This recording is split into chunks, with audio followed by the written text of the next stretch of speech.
હે તો મારો એક ધર્મ છે અને મારી ગાદીનો નિયમ છે કે જેવો માણસ એવી વાત.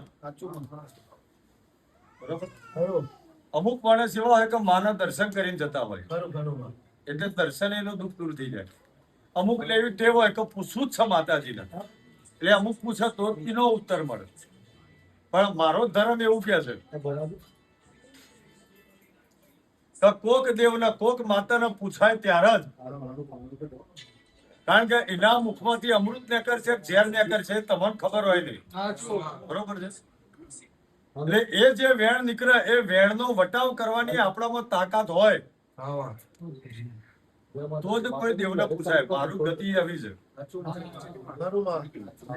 કારણ કે વસ્તુ બહાર પડે એટલે એનો રસ્તો કરવો પડે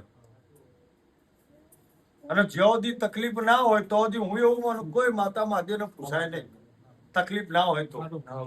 બરોબર.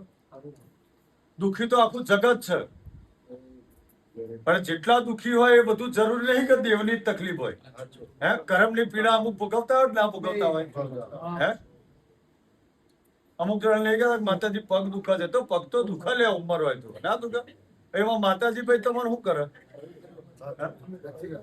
અમુક કે માતાજી મોથું ચડેલું રહે છે પણ તું ઉજાગરા ના કરે મોથું બંધ થઈ જશે. તારા મોથા પર માતાજી બેસી જાય. અમુક જણા કે માતાજીમાં ઘરવાળા દારૂ બહુ પીવે છે તો હું પીવડાવું છું ભાઈ તને દારૂ? એની સંગત ચેક કર, એની સોબત ચેક કર, એના મિત્ર વર્તુળ ચેક કર. એ બંધ કરાય એટલે એને દારૂ બંધ થઈ જશે. પણ લોકો અંધશ્રદ્ધામાં એટલા ડૂબાયેલા આવે છે ને ભુવાઓ એવા નોખી દીધા હોય અંધશ્રદ્ધામાં દારૂ પીતા એટલે ભુવો કે કોઈ દેવ દારૂ પીવડાવે એટલે પેલો દેવે દેવે ફર ફર કરે. એટલે માતાઓ તો કઈ તમે દારૂ પીવડાવો તો